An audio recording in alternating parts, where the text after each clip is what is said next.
ang pulong ni Hesus nga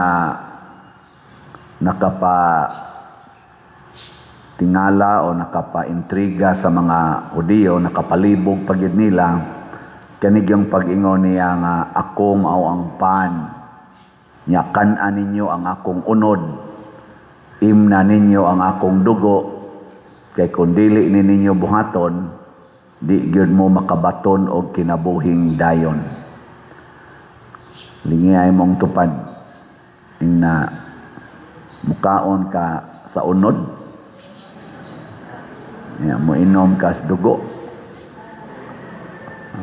Sa atong termino na, mahimo gitang ungo o mahimo tang Dracula. So sila sa dito galibog kay ang nagsulti man gud okay lang kita karon, di naman ni nato question kay bawo man ta nga ang gipasabot ani ang santos nga Eucharistia kining atong gisimba karon, pero og ato yung imaginon ba katong pagsulti ni Hesus nga buhi pagid siya ba nga naa gyud ga atubang niya mga tao, lisura ka ato no, lisura sabton. Pero sa ako sang pangutana ninyo, nakasabot gyud ka mo ani, nakasabot gyud ka mo og unsay pasabot ni Kristo anang kinabuhing dayon. Unsa may pasabot ana? Dili na ta mamatay. Hilingay mong tupad ingna dili na ka mamatay. Kanang wa mo lingi maunay mamatay. Lingi abay mong tupad ingna dili na ka mamatay. Mauna siya'y gisangyaw sa mga apostoles. Mao sanay gisangyaw ni Kristo basta mukaon taniya iyang unod o iyang dugo atong imnon, di na ta mamatay. Maunay maayong balita nga matod pastubag nato sa Salmo, panglakaw kamo sa tibuok kalibutan og isangyaw ang maayong balita. Unsa to'y maayong balita? Na, mao paghani pagpasulti nako ninyo. Unsa to'y maayong balita? Taas na kay nang yaw-yawa oy. Unsay maayong balita? Dili na ka mamatay. Ana? Mao ra gina. Unya kun pananglitan og siguro na kang dili mamatay, unsa may mawa diha nimo? Unsa may unang epekto ana kung siguro na gyud ka, kumbinsido na gyud ka nga dili na ka mamatay? Unsa may una nimong bation? Wa gyapon kay bawo.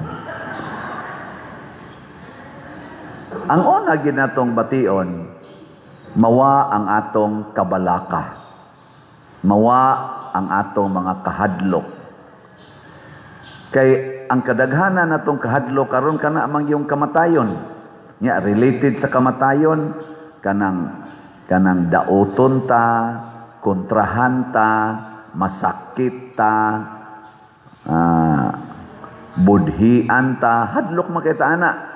Kay mao man ay makapatay, mapobrita, mawa na tay trabaho, matiguang ta, manakit ng tuhod, padong na nga, di na kanaog sa hagdanan. Kini mga butanga, kanang sakit, kasakit, mga disgrasya. Karon gasunod-sunod ang disgrasya. Sa ko'y gimisahan nga, hiking, graduating na rabas nursing karon untang kuan karong July niya porting brighta pirmig yung top sa klase, nag-hiking ni sakay og minidam amot og ganong ni sakay nga nag-hiking man unta. Pag uli, naka-hiking na, pag uli, ni sakay sa minidam. Yan, nadumbulan ang minidam, nidam, ana ang minidam, tulo sila ka mga manag-amiga, siya maoy na unag kaparok dito sa ubos o na dakdakan sa kanang kuan man tingali kanang musira-sira dito sa ubos. O siya naigo. O siya namatay. Ang iyang duha ka uban wa kay igo ra nga murag na parok king ito. Patay na yun. Katusang nagsakay diag motor, estudyante gyapon, di may ayala. Ang nakaligis, ang ambulance pa yun. Astilan. No? Nya, di mo mabalaka na, nga inihuman ron aning misa, usa ninyo, maligsan o habal-habal. Posible ay. Posible. Nya, hadlok ay taano, hoy, simbako. Ang nabitang magpa-blessing na ko diri, usahay grupo, pader, blessingin mi, nga naman, nagkuan mi pader, nagtour. Nako, nga nung blessingan man tamong nagtour man mo isa, aron safety, nako, unyag makras mo, unyag mabangga mo, ako inyong pasanginlan. Okay, dili mo nagpa-blessing nako para dili na mo kunuhay madisgrasya. Unyag madisgrasya mo des unahan, ako inyong pasanginlan. Una, usahay kabalaka nga mamatay. Pero ang Ginoo nag-ingon, dili na mo mamatay basta mukaon lang mo nako. Kaon lang yun.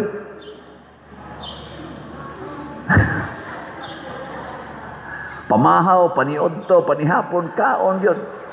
Ang unod pag niya mo ipakaon. Sige bitaw kog pamalandong ani nya sa unang pagbasa karon, di ba nangahadlok man tong mga apostoles no, giluto sila, bangis kay si Saulo, bangis kayo, pero sila bisag nangahadlok, maghimo gito sila misa adtos mga balay, magtago-tago usay adto pas mga lubong magtago-tago ba, pero maghimo gid sila misa, mag-celebrate sila ni di ang ilang simbahan sa una di man pre aning ato karon. Misa sila adtos mga balay, adtos mga lawms langob, ay tago lagi.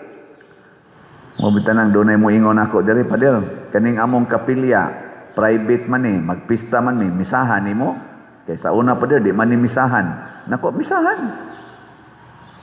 Kaning among kapilya pader wa ra ba ni madonate imong misahan?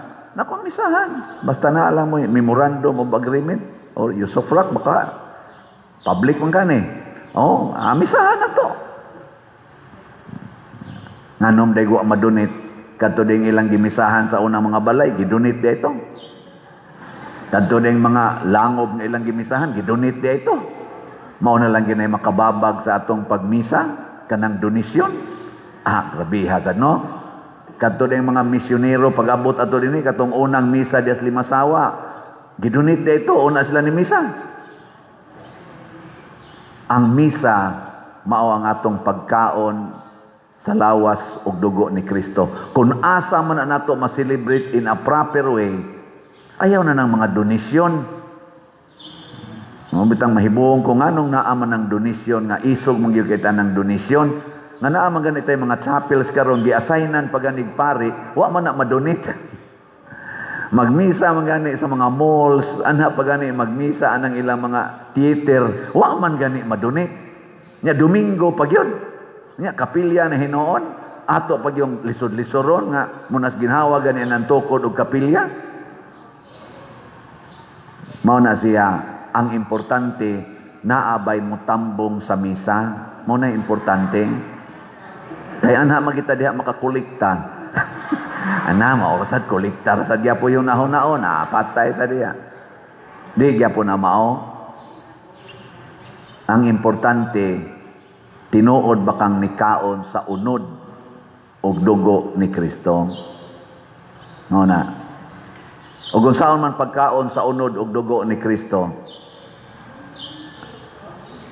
Una, sacramentally. Kaning niyang atong gikonsekritan.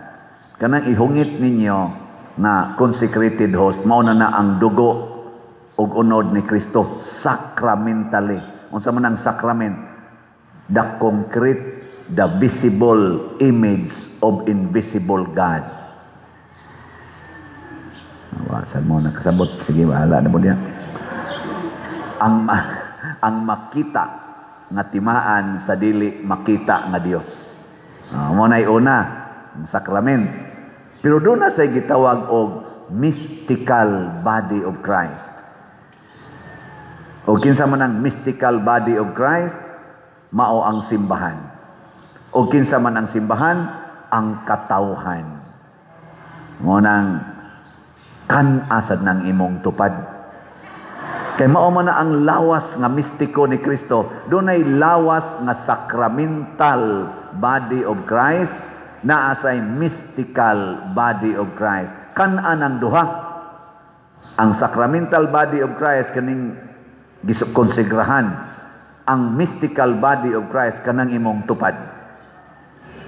Ingna imong tupad. Ingna magkinananay ta. Ingna ba yung tupad? Sige na. Kan-a ba?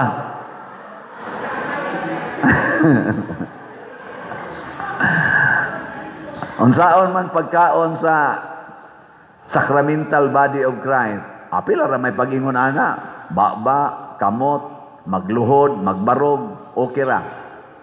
Pero unsaon man pagkaon sa mystical body of Christ? Imo siyang higugmaon. Imong higugmaon. Ang tanan yung tao higugmaon. Ang tanan yun ang tanan. Muna hasta ang kaaway. Hasta ang kaaway. Matud pang Kristo, higugmaa yun. Kay pariharagon na sa imong lawas, God. O higugmaon na nimong imong lawas, na amang giporsyon sa imong lawas nga wa kakauyon. Usahay imong buhok, wa ka kauyos color, nya imo dayong ilisag color, awa na ka nahigugma na. Na inidool nako insya pader. Gamisa ko ba? Pader. Ngano ang imong tupi pirmi naman ang pinasimi upaw? Nako wa di ka kakita nga purti naman ning bakantiha ang akong ulo. Ingon din siya, ako sad bitaw pader. Inga babae man ni siya, gulang-gulang na sad, tiwasono na sad naong ba. Siya, ako bitaw pader, malingaw jud ko nang imong wali nga ayaw pakolor, tanawa akong buhok pader, wa na jud ko magpakolor ani. Nako, mao din tiguwang na kay kagnaong. Nga. Hadlok man ta ana, hadlok man tangan lag tiguwang, hadlok tangan lag maupaw. Tungod na kay di ta ka maong mukaon sa lawas ni Kristo.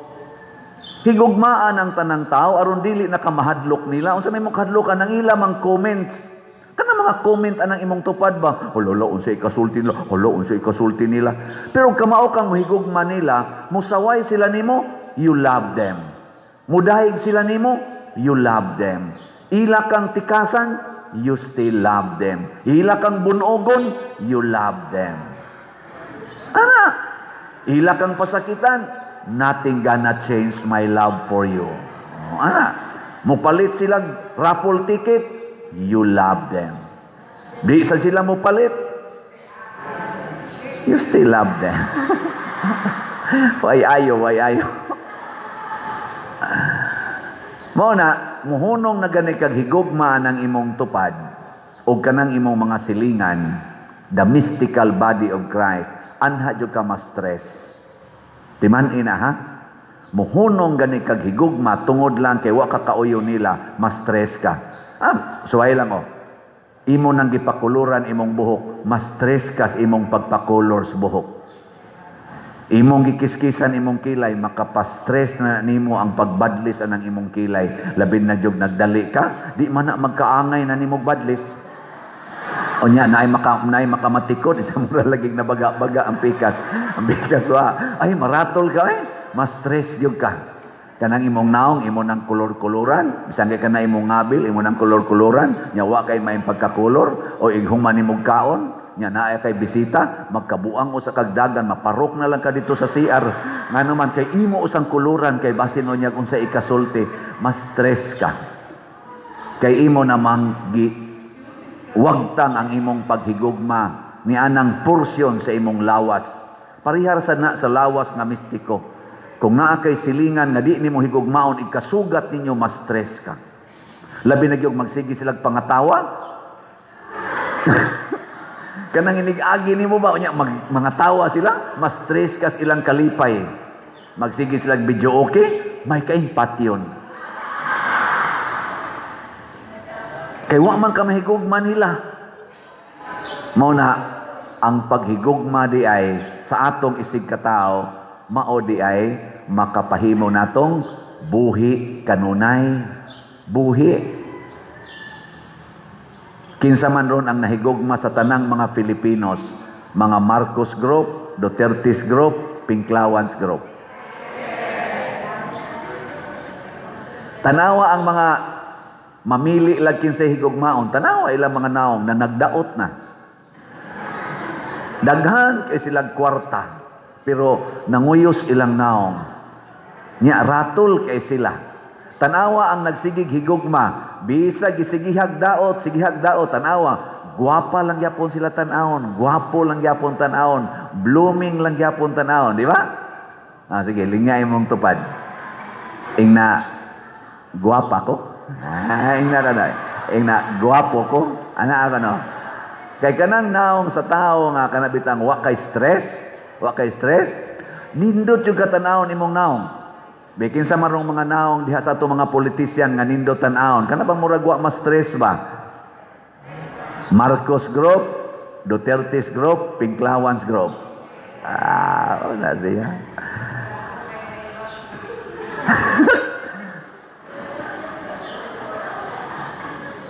Na ako'y naminaw ko sa mga kanarong ongoing nga impeachment, pastilan. Makatawa kita kanunay, no? Sige silang pangita sa unexplained wealth ko no sa Vice Presidente nga si VP Sara.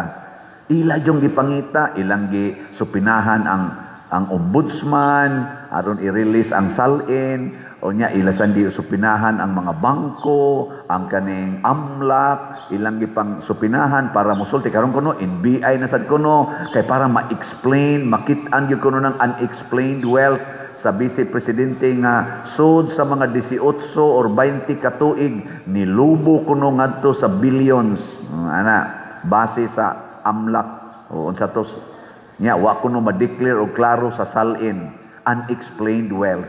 Pero og total-totalon gyud sa tinuod nga pagtotal kanang ilang giingong unexplained wealth maglisod og abot og 1 billion ang tinuod yung kwarta. Ang billion ra kadto rang mga transactions. Pero di man ang transaction mo itong ipon ang actual yung kwarta. Pila gi kwarta na ang transaction in and out man to. Sayon ra mo na ako'y niin nga kwarta karon nga 1 million. Kay gikan na sa raffle ticket, para bagyod kaabot in town ni kaabot ng pila na lang ito. So, layo pa kayo. Gikas raffle ticket, niin ang 1 million. O di 1 million imong kwarta, pagkaugma gibayad sa na nimo sa mga contractors diha 1 million. Ang counting ana sa amlak 2 million na. Nya na nasenisod nga 1 million kay ang contractor ni palit sa ticket gibalik to niyang 1 million. Nya pagsunod adlaw ni bayad na sad kaniya 1 million kay para sa iyang naagi diha. Ang counting anas amlak 4 million na. Pero way kwarta, zero, gabalik-balik ra nagsuod guwa. Kakuha mo?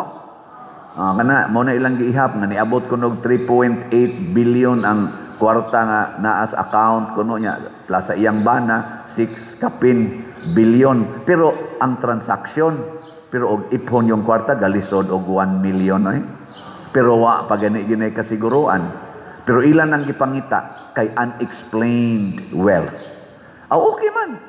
Kay government servant ko ka, kinahanglan yung i-explain na nimo ang imong kwarta.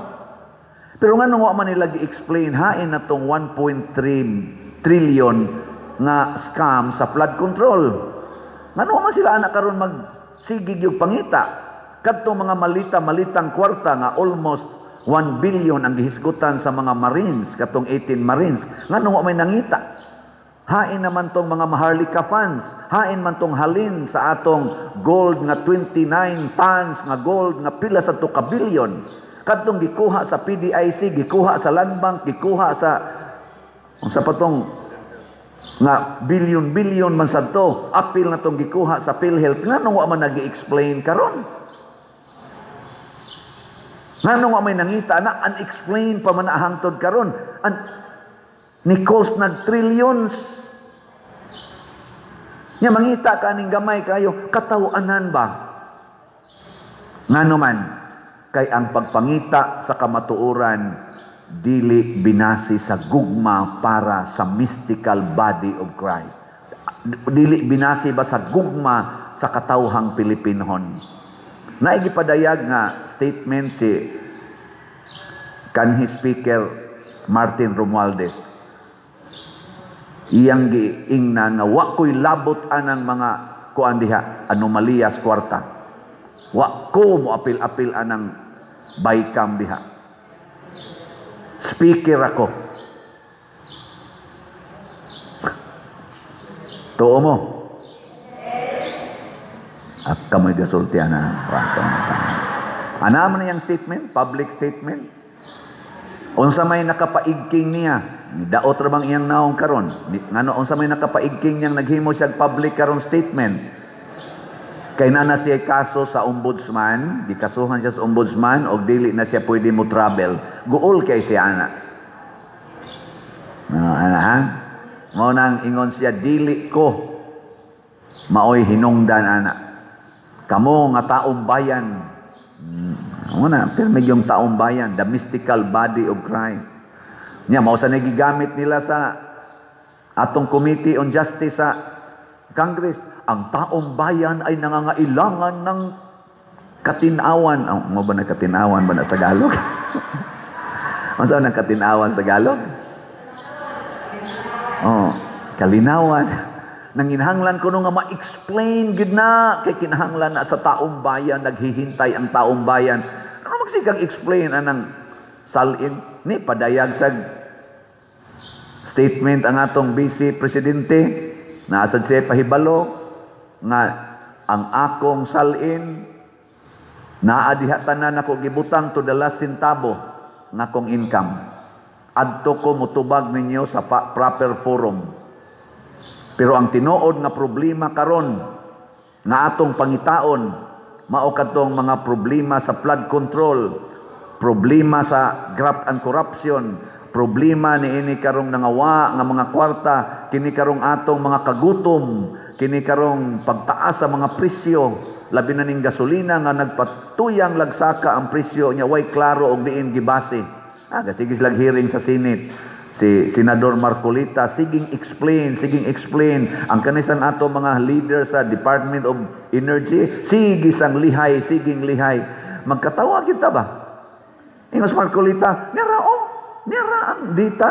Bago pa may nag-istorya sa Singapore, in charge niya step by step paliton. Og adto na to paliton, gikwintan niya tanan. Ang presyo sa atong krudo din hinaara sa 61. Niya pagsugod niya sulti ato, pila ka days ago, sa pa sila mag-hearing atong April 10, ang presyo sa krudo ato pag sakang yun sa pagsugod sa gubat katong niabot ng tag 100 kapin atong presyo sa krudo, og iyang kwintahon og mopalita sa Singapore nga kuan, naara ko no sa mga 45 to 48 pesos per liter. Nya pag abot na sa April 10, mga pila to kaadlaw ni alabay, 30 days ba to? Naanasad sa mga 61. Nganong 100 kapin man ang ato karong litro. Di gyud mudawat ang kuan. Ang kadto mga kuan magsigisan dili mahal kay dito. Ay nganong adto lagi mo mamalit di lagi barato. Nganong wa pa man gininyo gyud imua kay wa lagi gugma sa mystical body of Christ nga mao ang katawhan nga Pilipinhon. Ang gihigugma tingali ang ilarang kaugalingon ug ang ilang mga kauban. Gitawag na siya selective love. Mo na gitawag og stupid love. Na may kanta no? Stupid love. Lingay mong tupad ina stupid love nang imo. Kana bang mamili lang ba? Mamili. Mo na stupid love. Pero ang tinuod yung gugma nga makapahimo na tong buhi mao na gitawag og divine love. Love one another as I love you, ningon si Jesus.